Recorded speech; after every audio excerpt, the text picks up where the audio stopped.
Good morning all of you. घनमूल निकालने की यानी क्यूब रूट निकालने की सबसे आसान और सबसे शॉर्टकट विधि पर आज हम लोग चर्चा करेंगे। तो सबसे पहले देखिए कि एक का घन करने पर 1 होता है, 2 का घन करने पर 8 होता है, 3 का घन करने पर 7। इस तरीके से सबका घन करने पर हमने लिख दिया क्या होता है। एक बात तो साफ है, 1 का घन करने पर लास्ट में 1 है और 4 का घन करने पर भी लास्ट में 4 है, 5 का घन करने पर लास्ट में 5 है, 6 का लास्ट में 6 है, 9 का 9 है, 0 का 0 है। इसमें कोई बदलाव नहीं होगा। यानी जिसका घनमूल निकालना है अगर उसके इकाई का अंक में अगर 0 है तो हम लोग आंसर जब निकालने लगेंगे उसमें भी 0 लिख देंगे। इनमें इन चारों में नहीं चेंज, 1 2 3 4 5 और 6, इन 6 संख्याओं में चेंज नहीं है। इनका घन करने पर भी लास्ट में 9 ही आया है, इनका घन करने पर लास्ट में 0 ही आया है। लेकिन अब चेंज किस में है, 2 का घन करने पर 8 आया है लास्ट में, और देखिए इसी का उल्टा 8 का घन करने पर लास्ट में 2 आया है। इसका मतलब क्या है, इसका मतलब है कि अगर जिस संख्या के लास्ट में अगर 2 होगा 8 होगा तो उसका घनमूल जब निकालेंगे तो 2 लिखिएगा अंतिम अंक, और अगर अंतिम अंक 2 होगा तो 8 लिखिएगा। यानी 8 के लिए 2 और 2 के लिए 8 का प्रयोग करेंगे। इसी प्रकार 3 का घन करने पर लास्ट में 7 आ रहा है और 7 का घन करने पर लास्ट में 3 आ रहा है। इसका मतलब है कि अगर किसी संख्या का अंतिम अंक 7 है तो उसका घनमूल निकालने पर लास्ट में 3 आएगा। यानी 3 का 7 और 7 का 3 हम प्रयोग करेंगे, ये उल्टा। चलिए ध्यान रखिएगा, सिर्फ इन्हीं दोनों में समस्या है और सब में वही रहेगा। चलिए तो चूंकि शॉर्ट ट्रिक है तो कम समय लगेगा, लेकिन एक तरीका पहले आप सीखिए कि करना क्या होता है। जैसे हमने कह दिया 6000, पहला क्वेश्चन मान लीजिए, एग्जाम्पल लिख लीजिए, 6859 का घनमूल निकालिए, घनमूल निकालिए। या इसी चीज को ऐसे भी लिख सकते हैं 6859, चाहे ऐसा लिखिए चाहे ऐसा लिख दीजिए, बात एक ही है। तो जिसका भी घनमूल निकालना है वो संख्या हमारे सामने लिखी गई है, ध्यान रखिए। उसका जो अंत देखिए संख्या ही है 6859 है। अच्छा चलिए मैं यहाँ लिख देता हूँ, इसी चीज को ऐसे ही लिख देते हैं। घनमूल निकालना है तो सबसे पहले क्या काम करना है कि किसी भी संख्या घनमूल निकालने से पहले सबसे पहले लास्ट का 3 अंक अलग कर लीजिए, और लास्ट का 3 अंक अलग करने के बाद उसमें अंतिम अंक देखेंगे।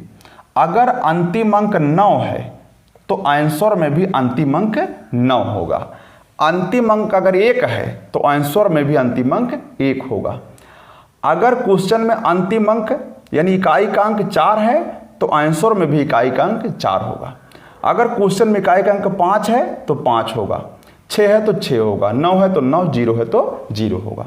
लेकिन लास्ट के 3 अंकों में इन दोनों अंकों कोई काम नहीं रहेगा, ध्यान रखिएगा। अब कौन सा बचा हुआ है, जो बचा हुआ उस पर चर्चा करते हैं, ध्यान रखिएगा।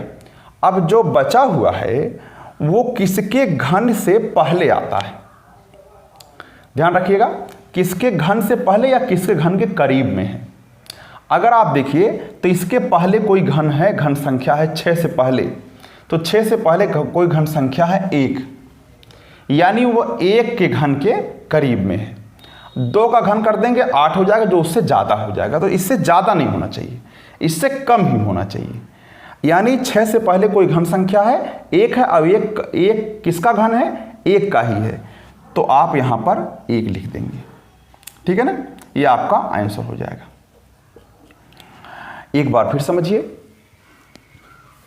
एक दूसरा क्वेश्चन लेकर के ही हम समझाएंगे आपको।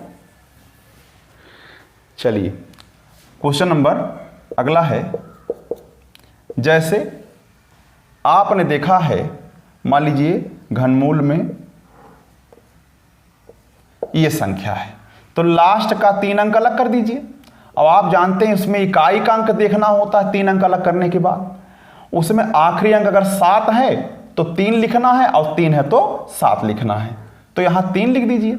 अब इसमें ध्यान देना है क्या, 12 किसके घन, ध्यान रखिए 12 जो है या 12 से पहले कोई घन संख्या है 8 है, तो 8 किसका घन है? 2 का है, तो यहां पर लिख देंगे 2। ध्यान रखिए, फिर समझिए, 3 अंकों में से लास्ट के 3 अंकों को अलग करिए। अब इन दोनों संख्याओं से कोई मतलब हमारा नहीं रहेगा।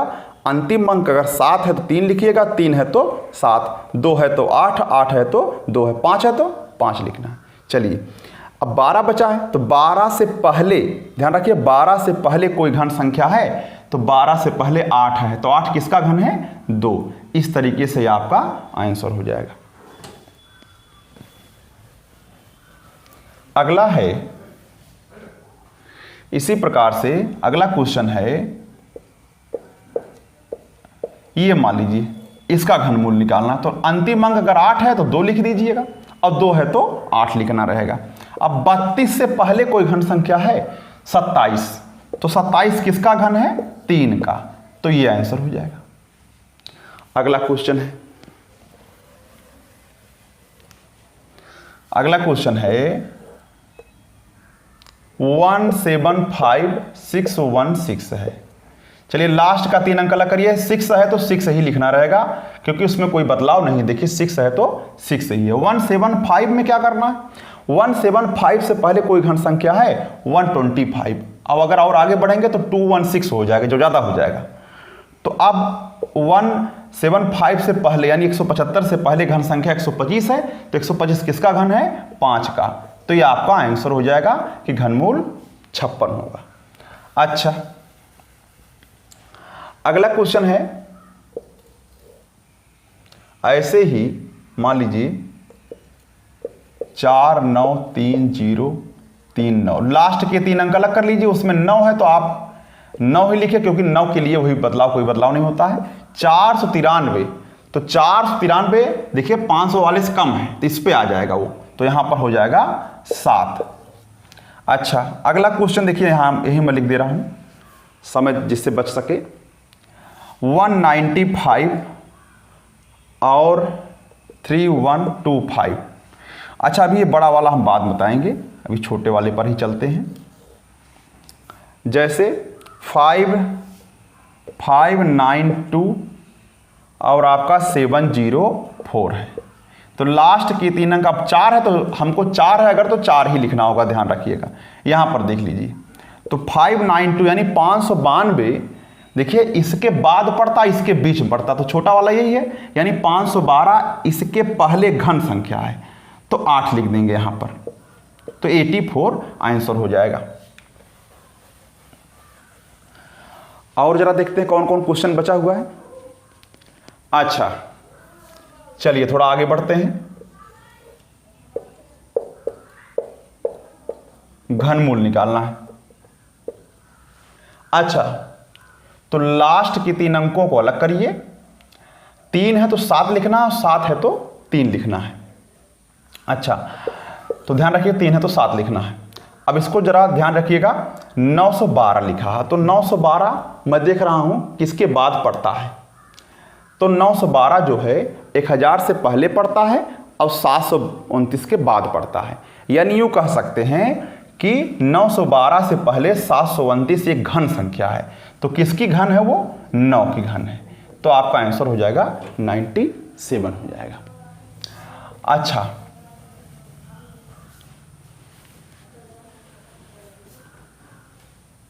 अच्छा, अगला है, थोड़ा बड़ा क्वेश्चन रहेगा। मान लीजिए ये पहला क्वेश्चन है,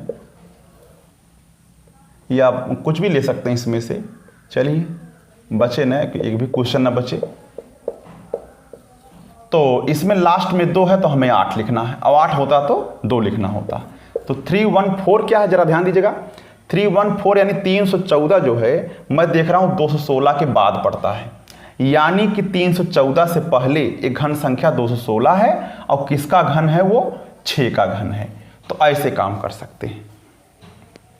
अच्छा, और मैं देख रहा हूं कि एक संख्या है 512 और 000 है, तो लास्ट में आप 0 तो 0 लिखेंगे। 512 जो है मैं देख रहा हूं 8 का ही घन है, तो यहां पर हम 8 ही लिख देंगे। पहले और बाद की बात इसमें नहीं होगी। आगे बढ़ते हैं। अगला क्वेश्चन है 186.08। अगर लास्ट के 3 अंकों को अलग करिए, 7 3 लिखिएगा। 1860 जो लिखा है वो किसके घन के बाद, आप देखिए 11 का घन करेंगे तो 1331 होगा, 12 का घन करेंगे 1728 होगा। तो सामान्य सी बात है। अच्छा 13 का घन करेंगे तो कितना आएगा, 13 का घन अगर कर देते हैं तो कितना आएगा। तो घन करने का तरीका मैं बताऊंगा आपको, कल बताऊंगा, लेकिन आज मैं उस नमूना दिखा दे रहा हूं कि करना क्या। इसमें घन जो करना होता है वो इस तरीके से आप कर सकते हैं। 3 एकम 3 त्रिका 9 लिखेंगे और गुणे 13, 13 9 117 हो जाएगा। 1 की 3 घात 1 और 3 की 3 घात 27। आप ला करके इसको जोड़ दीजिए तो हो जाएगा 7 7 2 9 हो जाएगा, 1 2 यानी 2197 हो जाएगा, 2197। चलिए अब घनमूल निकालना है। घनमूल निकालना है, जरा ध्यान दीजिएगा। तो घनमूल में देख रहा हूं कि ये 1860 जो है, 1860 से पहले वही 1728 पड़ रहा है घन संख्या, तो यहां पर हम लिख देंगे 12 यानी 123 आपका आंसर हो जाएगा। इस तरीके से एक क्वेश्चन और बचता है, वो मैं दिखा दे रहा हूं।